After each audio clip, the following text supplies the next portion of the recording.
Hello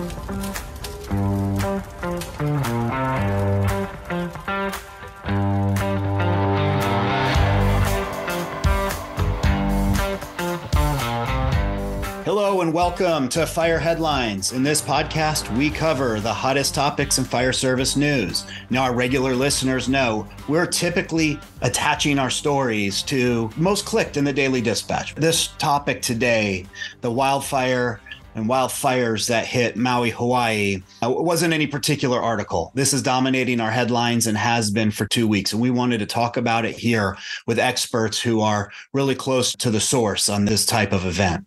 Inanna's off today. I'm sitting in the host seat. I'm Bob Horton, and I'm here with my panelist buddy, Jeff Buchanan. Chief Buchanan, welcome. Glad to be here, Bob. We've got three special guests to help provide us some insight into the Maui wildfires. First, we're real proud to welcome retired Maui fire chief. He was fire chief for 10 years in Maui, grew up in that community. He's now the Western Fire Chief's rep for the state of Hawaii. Chief Murray, welcome. Thank you, Chief. Thank you. We have Chief Bob Roper. Chief Bob Roper is a retired fire chief from Ventura County, California. He was Nevada District Forester and has connections across the wildfire community nationally, internationally. He serves as a wildfire policy advisor to the Western Fire Chiefs, and we're grateful to have you here today, Chief, for your insight as well. Welcome to Fire Headlines. Thank you, Bob. You bet. And Grady Joseph. Grady is the damage assessment lead for the Western Fire Chiefs Association, where he works to improve the way our communities recover from disasters.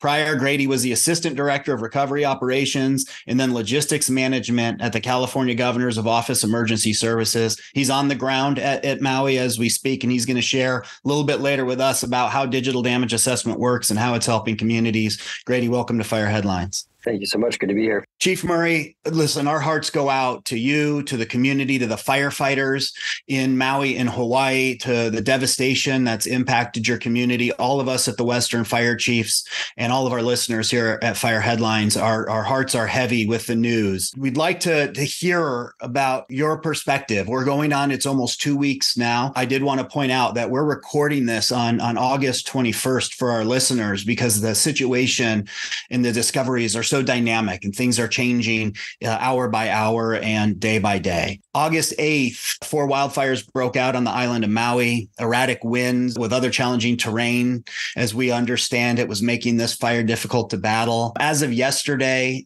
3 of the 4 fires are still burning. The number of fatalities was at around 114, and there are still many, many missing. Chief, what can you tell us about the fire? You know, this time of year on Maui and all the Hawaiian Islands, we have our challenges with drought conditions, red flag warnings, and extreme weather due to hurricanes and what have you. So this was one of those situations where Hurricane Dora was south of us a little over 600 miles that started to produce some winds for the islands. It got downgraded to a tropical storm, but nevertheless, those types of winds produce heavy gusts and unpredictable weather in most areas. So on the 8th, the first fire that broke out was up in the Pukalani Kula area. In that area, the wind blows earlier than on the west side. For some reason, it pushed fire up in the Kula area, which ended up scorching 678 acres over a week's time. So that was going on. That was an all hands on deck situation because of the distance in between the fire and a lot of homes that were spread out and the terrain, the inaccessibilities and all of those things. So they already had a bunch of guys on that. And so when Lahaina had their fire, they had it in an area that it was contained. So that was later on in the day. So they did dozer lines and what have you. They had everything kind of situated. And again, the same wind conditions sparked that area up later in that afternoon that went through the whole night, right? When you look at how the wind moved up the slopes of Haleakala and the Kula area, and then down the West Maui Mountains, which its peak is Pu'ukukui. And so historically, when the wind comes out of the east, like our normal trade, like a northeast wind, and then it's the propulsion of a storm that moves it downwind, it changes all the rules, right, of engagement. The issue with that is the way the mountain lies. And so the wind hit that right off that mountain. It's very similar to how people explain Santa Ana winds. it's exactly that same phenomenon that happens there. And that's what happens. So if you got 85-mile-an-hour winds moving through the slopes of West Maui, and it picks up that dry grass that's kind of near or around residential areas, those things happen. And this is not a battle that we haven't fought in the past. Every single year we fight these fires, put in safeguards to move the fire breaks and all of those things. But sometimes it's just beyond what nature produces for you. I believe that had a lot to do with their inability to make it happen. Because as you know in the news, what happened on the ground was extremely challenging for our firefighters as well as the citizens. And so firefighters had to find their way out to save their own lives at some point. And so they got overrun multiple times. And when they were fighting fire, the fire advanced ahead of them without their knowledge. In cases of 4 to 5 homes or like a block distance or slightly more than a block was burning already. When they were trying to get people to evacuate, the people had to evacuate through fire as well. And they thought the fire was behind them, but it was also in front of them, to the side of them, and pretty much everywhere. And that whole area slopes until you get into Lahaina town. So the wind picks up speed, and it does that same leapfrog effect throughout that whole area. And so now they were just overrun. I mean, we lost many, many vehicles, fire apparatus, you name it, all kinds of things. Thankfully, we didn't lose any lives as far as firefighters trying to protect people. But they stayed there as long as they could. It's gut-wrenching to listen to what was actually happening to them. And, we hear these stories and we all want to make it better. And hopefully there's a point in time when we can learn from all of this and we can help people across our country and the world of how to, avoid situations like this. And I know I'm speaking to the choir, but I appreciate everybody's help and really not letting their foot off the gas pedal moving forward to try to make, every fire a little bit better and more controllable. Let me get back to the Lahaina area. So it scorched over 2,170 acres. 2,200 of those acres held residents, so residential homes, and the rest were commercial businesses. So Chief Horton alluded to the death toll as of yesterday was at 114. As of today, about half an hour before this cast, we looked at it again and it's still at 114. But that doesn't mean it's stopping, because there's still much more to search and a lot more dense areas to search. Talking about searching, I'm trying to keep track of the missing. Okay, so there's a list of people that are found. And at one point, there were over 6,000 people that were missing. That list has gone down. Right now, the missing are at 799 to 917. I mean, if we look at this fire as being our country's worst death fire and the possibility of it rising even more in this last century, that's a sad moment in our country's history. There's a lot of other things that we can talk about, the economy and all of those things and how that's going to be affected, but just the magnitude of what actually happened. So let me talk a little bit about the department. So the department had people that were called in already on that Pukalani Kula fire. And so they had recalls instituted. And then when Lahaina broke out, they had a recall team that went that direction on the first initial fire.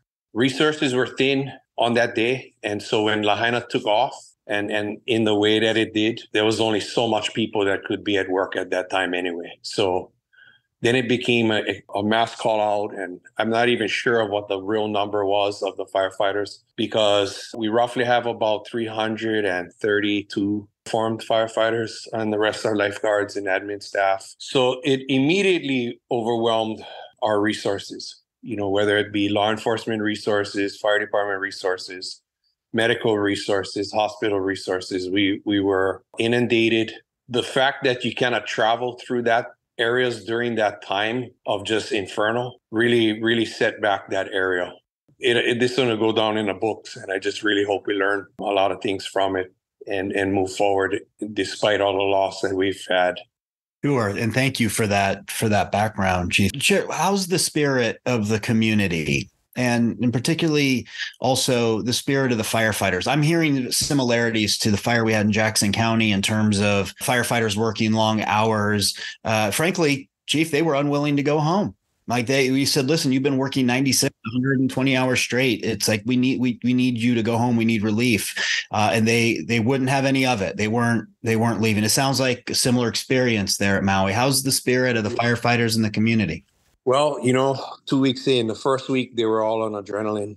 And we got some relief. I really want to make sure that the community knows that the Honolulu Fire Department sent 60 firefighters to assist in all disciplines of fire, whether it be relieving firefighters on the fire ground, whether it be search and rescue, whether it be incident management teams. Kauai also sent people a day or so after Oahu, and they sent, I want to say 18 people. I don't have the final number yet, but each and every one of them made a huge difference in allowing rest for our firefighters. But they're still in that mode. The firefighters don't want to give up. They don't want to give up hope. They don't want to give up on their teammates and their community.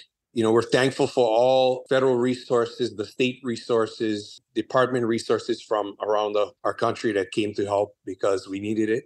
And, sometimes you don't want to ask for help, but there's times when you just have to accept it and move on, and let's try to have some saves, in this whole process. And so the spirit of the community is amazing. And that's one thing I have to be proud of. All of our islands have this resilient spirit to overcome disaster, whether it be hurricanes, lava flows, eruptions, tsunamis, fires. They're there for each other all the time. We want to thank all the people who are donating everything they have for the people on Maui. We really, really appreciate that. People are chartering boats, bringing their own boats, flying things on aircraft, shipping items, shipping cars, shipping everything that you could imagine for these people to have what they need to survive and feel secure. As you know, there is a housing shortage in Hawaii, so losing 2,200 residents is going to be a big problem in the months and years to come. There's no way we're going to be able to rebuild those fast enough. So assistance will be needed during those times, and especially in the planning stage as things move forward. We need to look at more resiliency for our people, for our commercial items. All of those things, we just need to figure a better system out and not do it the same way. A lot of what held Lahaina together was its incredible history in Hawaii. The history goes back to all the kingdoms, right? So as a little over 2,000 years of Hawaiian kingdoms of different islands and then merging together under King Kamehameha in 1718. That was the first capital of Hawaii, Lahaina town. And so the history just in that small area near Prison Street and Front Street is a huge loss to just the people. With digital archives and things that we have will be saved and have been saved, because people have been trying to do their due diligence in keeping the steps of how our Hawaiian community evolved. So the structures and a lot of those artifacts are gone. Those will need to be rebuilt at some point in time as well, just to maintain part of the history. When you think of the history of Lahaina town specifically, and being an old whaling town, there are a few buildings that were still there that were well over 150 years old. When a fire like this moves through a town or a village like that, especially wind-driven the way it was, it's almost impossible to protect. That's hard to accept. But I want to thank everyone who's reached out to help our community. Just know that in a year, in 5 years, and in 10 years, we're still going to need help. So I wanted to say that and try not to forget about us. Of course. And I appreciate you sharing that. Very emotional components to the story that just doesn't necessarily get captured in the news. JB. Yeah, Bob, you just hit it. Jeff, the first thing I have to tell you is I commend you for your leadership. I can feel the emotion. I can feel the passion. We're here with you. Wish we could actually be there with you in this battle that you're waging right now. And just appreciate you so much. I want to give a quick shout out to the hardworking men of all the firefighters from the islands that you mentioned. Nevada Task Force 1 is out there. I know there's many task forces that are there, that they're in the trenches, they're battling with you. I want to give a shout out to those hardworking men and women and all those behind the scenes. The question I want to ask you is, as you waited for reinforcements to come in, how were you able to join with law enforcement in those first initial steps? How were you able to, is there anything that you can share with the listeners to quickly join with law enforcement in such a tragedy in that moment? So our department has a long-standing working relationship with law enforcement, Maui Police Department. They were working together on the front line from the get-go.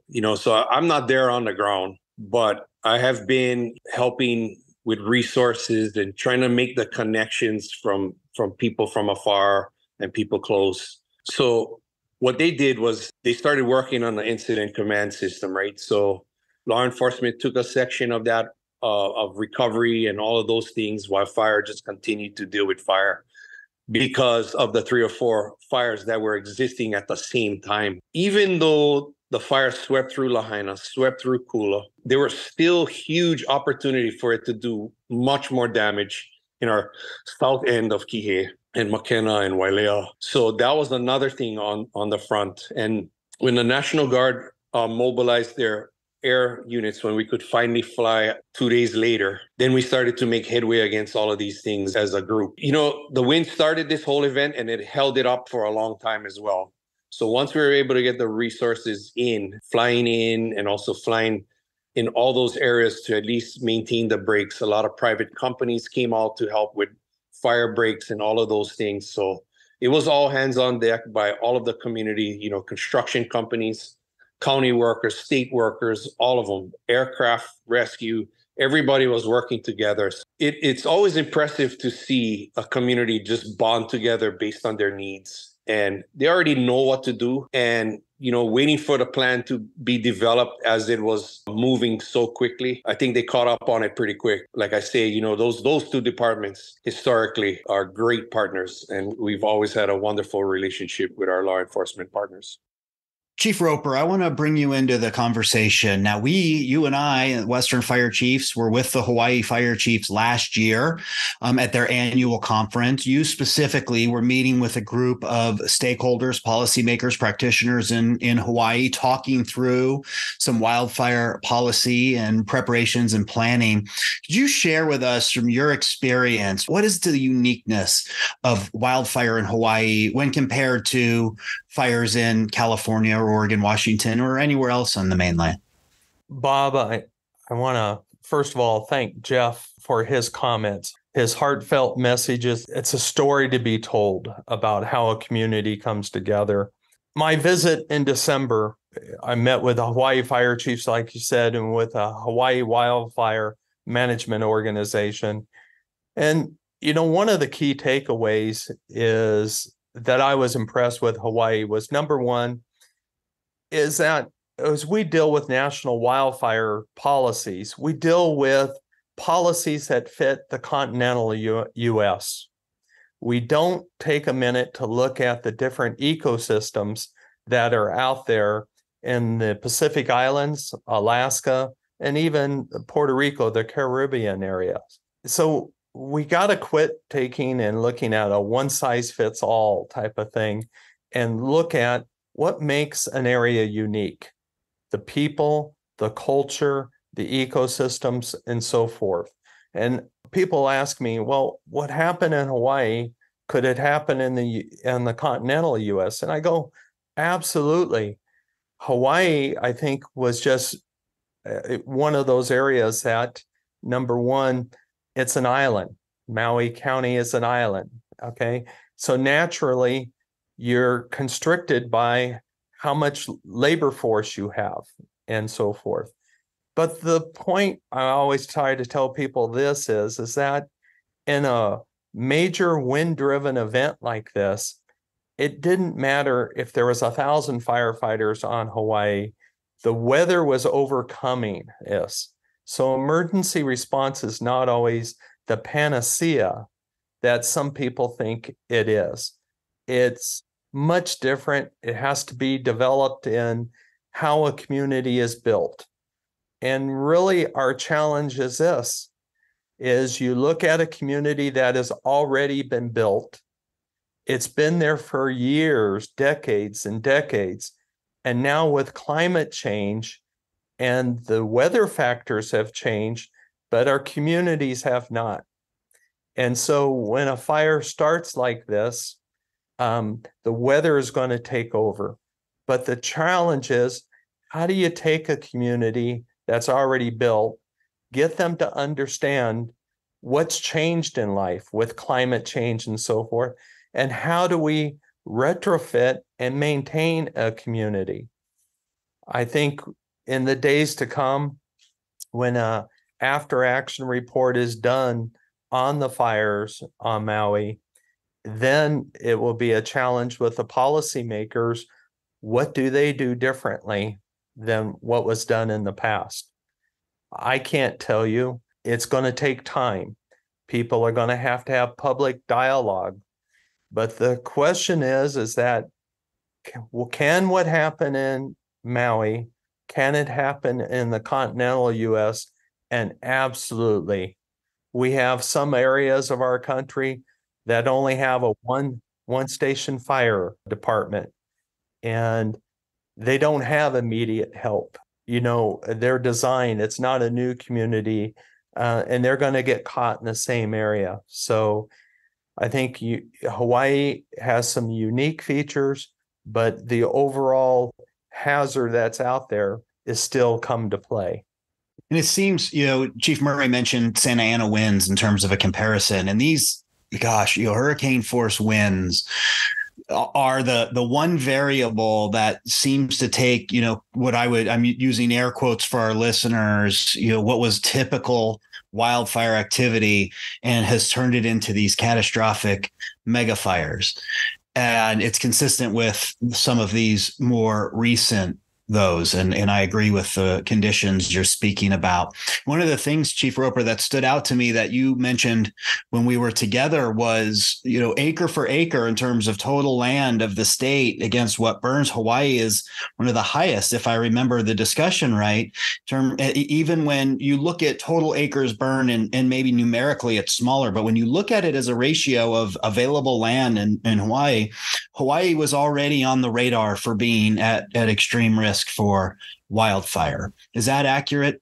Yeah. And I think that goes with what we were talking about, the ecosystems in Hawaii. In the continental U.S., we talk about doing prescribed burning. And as I learned more about their ecosystems, a lot of their ecosystems do not regenerate after a fire. So the idea of doing a prescribed burn may not be of the same value. It may be more detrimental in Hawaii than it is in the continental U.S. That's where I say that we have to be respectful of each of the ecosystems of the different areas of our country. Right. And the volcano disasters, Chief Murray, stood out to me in my time in Hawaii. It was the first time I'd ever been to Hawaii, was last year. As something, it wasn't in the IFSTA manual when I went through Fire Academy, handling these volcano emergencies. And so just to Chief Roper's point, it speaks to some uniqueness to the terrain. I was hoping you could speak briefly. I wanted to kick it back to you for a second. When we spoke last week, you were reporting on, as you were in the disaster, that there was another hurricane or other hurricane nearing the island that was almost an emergency within an emergency. How did that play out? And is that still a concern for those that are on the ground today? Yes, actually.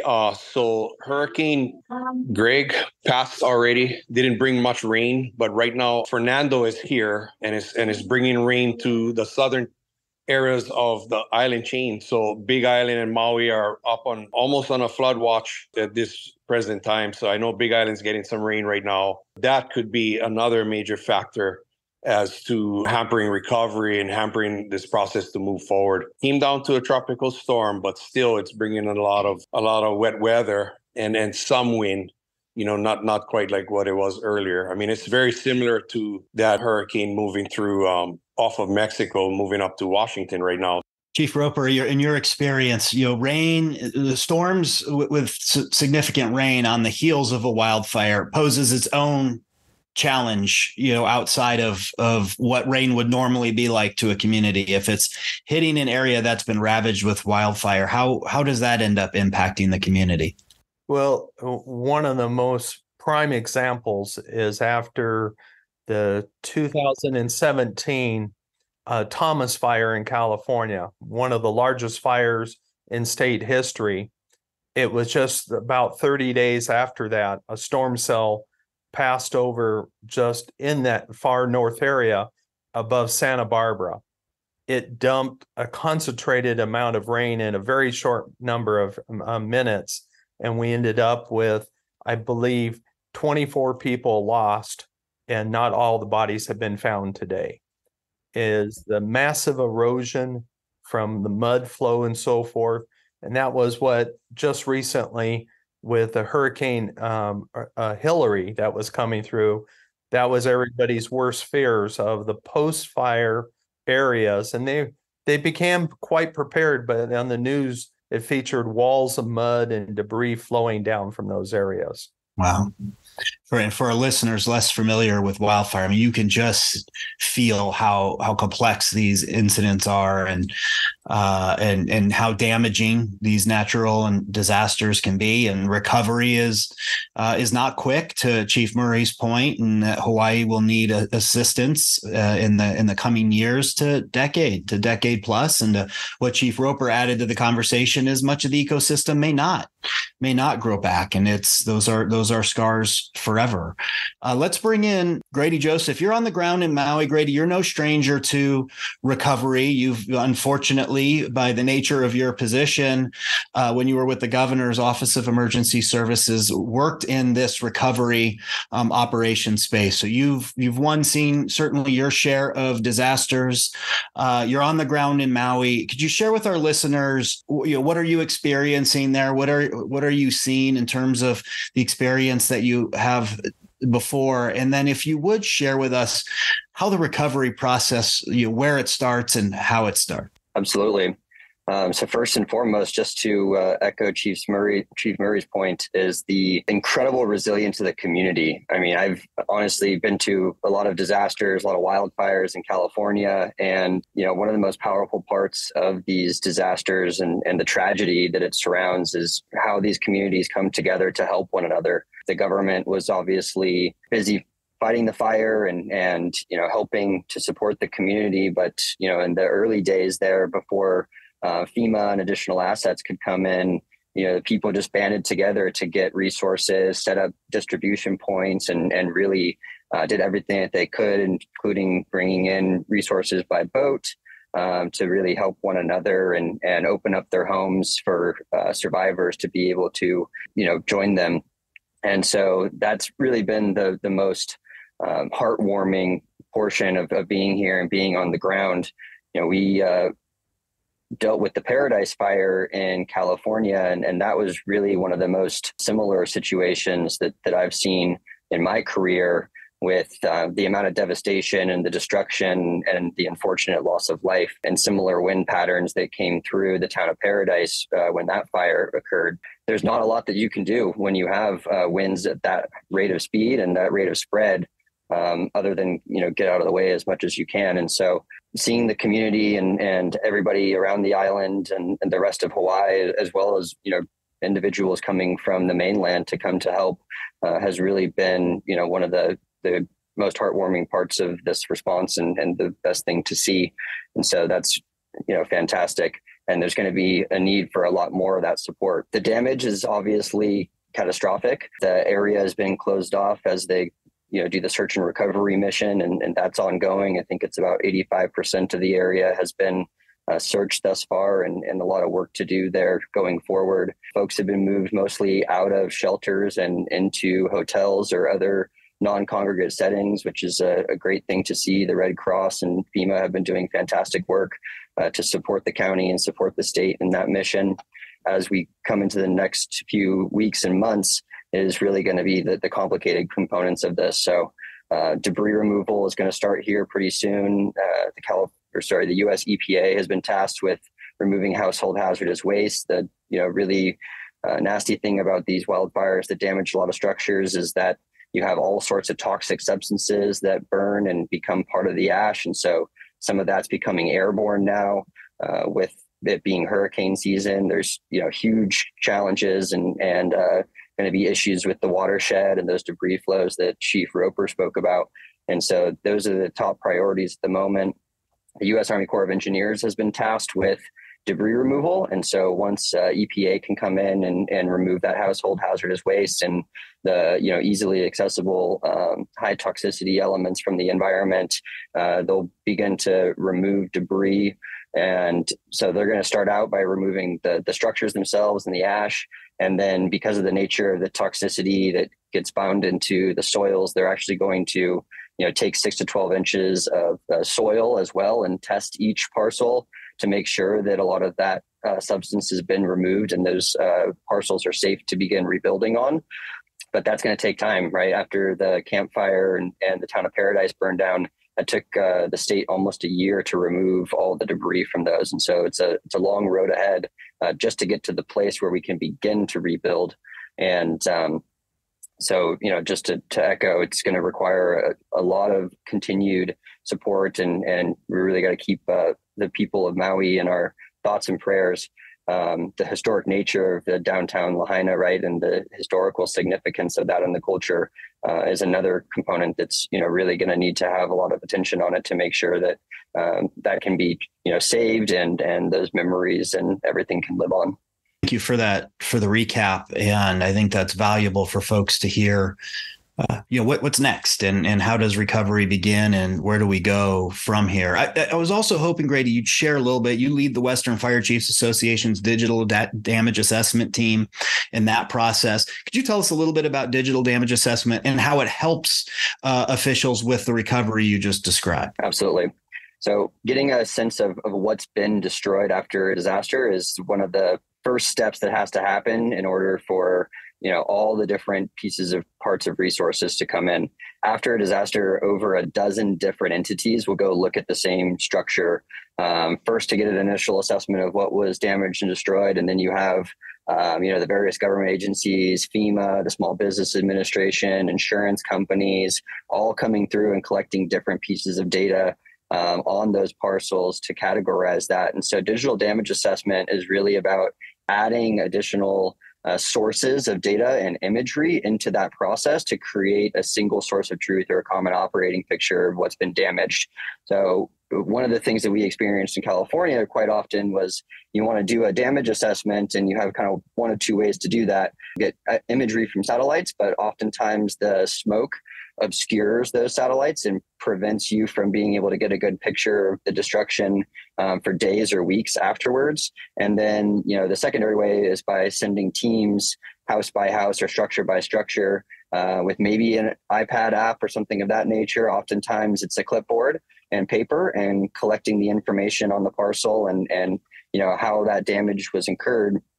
And so, we're using a combination of street view cameras that capture 360-degree imagery and drones to mirror that data up with satellites and other sources of imagery to create a comprehensive picture of the areas that have been damaged. And that allows a number of things to happen.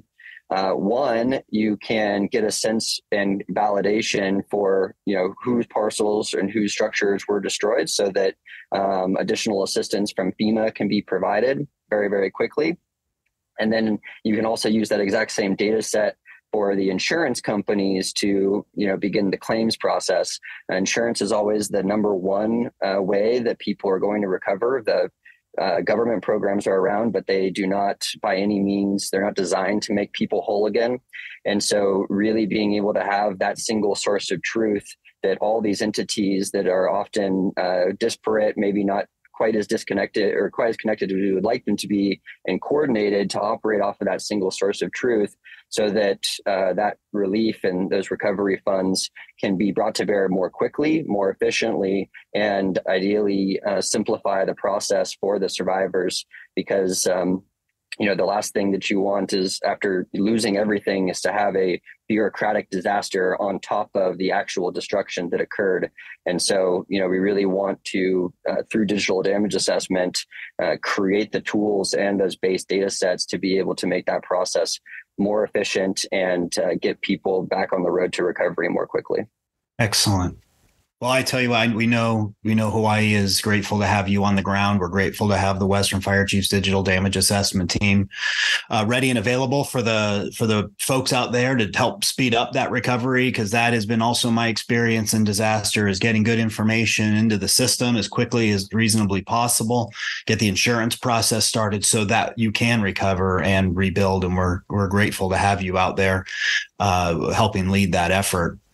Chief Buchanan and I were hearing some of the story from Chief Murray as he briefed out the Western Fire Chiefs Board last week at the Fire Rescue International Conference in Kansas City. And Chief Murray, I know for obvious reasons you couldn't be out there with us, but the love and spirit and support of the international fire community is in the hearts of Maui and Hawaii and all of you there.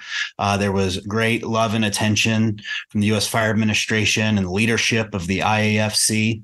Because I agree with you, Chief Murray, that we have to learn, and that's what we need to do in this industry. We need to learn from each event or each incident or each call or whatever is impacting firefighters, learn and be stronger and more resilient. And I'm confident, based on what I had heard as a commitment from the leadership of these agencies, that we are going to learn from this, and we are going to be better and stronger.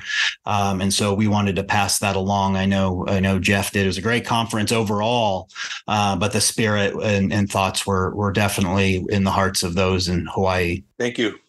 That's a big mahalo from our people.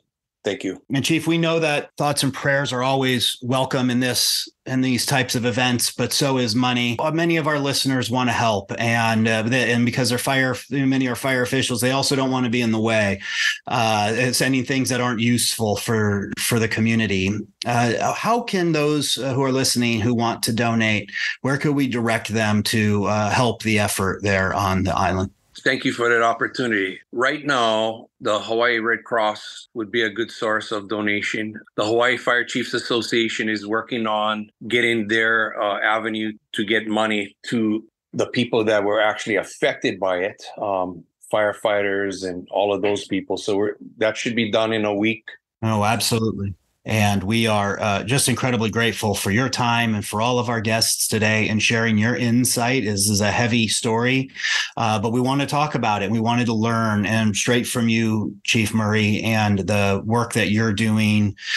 We are proud of your leadership and your perseverance. Please keep us, the Western Fire Chiefs and the fire community, informed of how we can be helpful. We will be there with you as you go through this, as the community continues to go through this. I want everyone to know that our department and their leadership, from Chief Ventura, Chief Fujioka, and all of their men and women, I can see it. I can hear it when I speak to them daily. They've done a great job. But again, what Chief Roper brought up, when nature takes over a situation, there's no amount of people that can stop that. And I know they tried to the point where they had to save themselves and the people around them. I appreciate everybody that was on the ground and still on the ground, making everything happen and still care and love in our community. Thanks to the County of Maui. Thank you. Absolutely. And thank you all. Thank you, Chief Roper. Thank you, Operations Lead Grady Joseph, Chief Murray, for your time, Chief Buchanan, of course. Thank you for joining us on Fire Headlines. And thank you to our listeners for tuning in. If you have a question for the panel, please reach out to us at fireheadlines@wfca.com. And please let us know what's on your mind. We'll see you back here next week for another episode of Fire Headlines.